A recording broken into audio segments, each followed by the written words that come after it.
দেশের বিভিন্ন জায়গা থেকে দেশের যে কোনো পরিস্থিতিতে এখানে আসতে হয়, এটা হচ্ছে সবচেয়ে খারাপ দিক।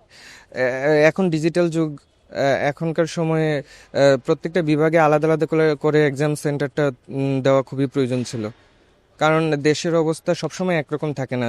তারপর রাস্তাঘাট, এই যে সিলেট ঢাকা যে হাইওয়ে কাজ চলছে, যার কারণে বাসগুলো ভালোভাবে আসতে পারতেছে না, তো ওইখানকার মানুষদের আসা এখানে অনেক ডিফিকাল্ট হচ্ছে।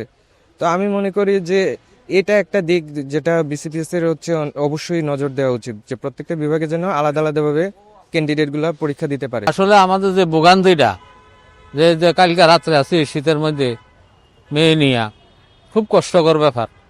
তো আমরা চাইতেছি যে যদি ডিস্ট্রিক্ট লেভেলে যদি এগুলো হইতো, তাহলে আমাদের এই ভোগান্তি হইতো না। তারপরে এখন সরকার যদি চিন্তা করে যে যেমন ঢাকাতে সব পুরা ডিস্ট্রিক্টের আইনা এখানে কাছাকাছি, হ্যাঁ, প্রত্যেক ডিস্ট্রিক্টে যদি এরকম এক সিস্টেম করে দিত, তাহলে আমাদের জন্য ভালো হইতো আর কি। যদি ডিসেন্ট্রালাইজ হয় জিনিসটা, তাহলে একটু ভালো হয় আর কি। নাহলে সব প্রেশার একদিনে ঢাকার উপরেই পড়ে, দেখা যায় সবগুলো পরীক্ষায় ঢাকায় হচ্ছে।